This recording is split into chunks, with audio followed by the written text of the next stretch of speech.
Okay mga ka-Cygar, bali black red combination naman ang nagawa natin. So napakarami na natin ginawang kulay na ganitong kombinasyon. Kasi ito yung pinakapaborito pala ng ating mga customer na black and red.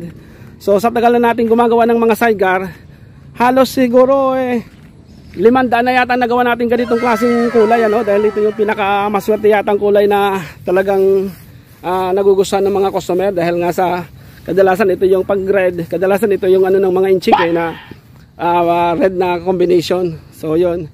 At ang maganda dito sa ginawa natin, bali top of the line ito. So ang may-ari nito talaga Centennial Pulo, si Tatay. So yun, bali ang nagpadadag siya dito ng glass frame, carrier, at saka ito yung tinatawag na cross guard. Yan. So bali ito yung dinagdag ni Tatay, at saka yung ang upuan pala nito ay itim din para hindi daw dumihin.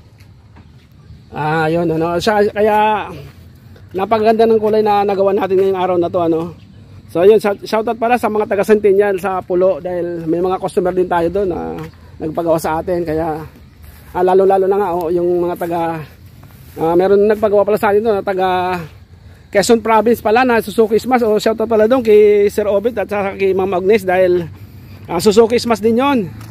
So napakarami na natin kaya shoutout sa mga lahat ng mga taga nagpagawa sa atin ng Suzuki Smash. So ang iba hindi na natin matanda sa sobrang dami. So yun, hanggang dito lang na tayo mga ka-Cygar. At kung bago pa lang kayo sa aking YouTube channel, paki-like, subscribe at paki-share na rin itong ating videos.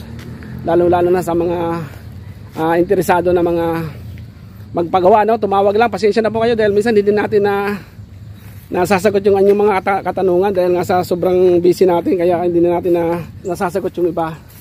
So yun, gumamit pala tayo ng mags dito. At saka yung shock, special request to ni Tatay na kung pwede, black daw.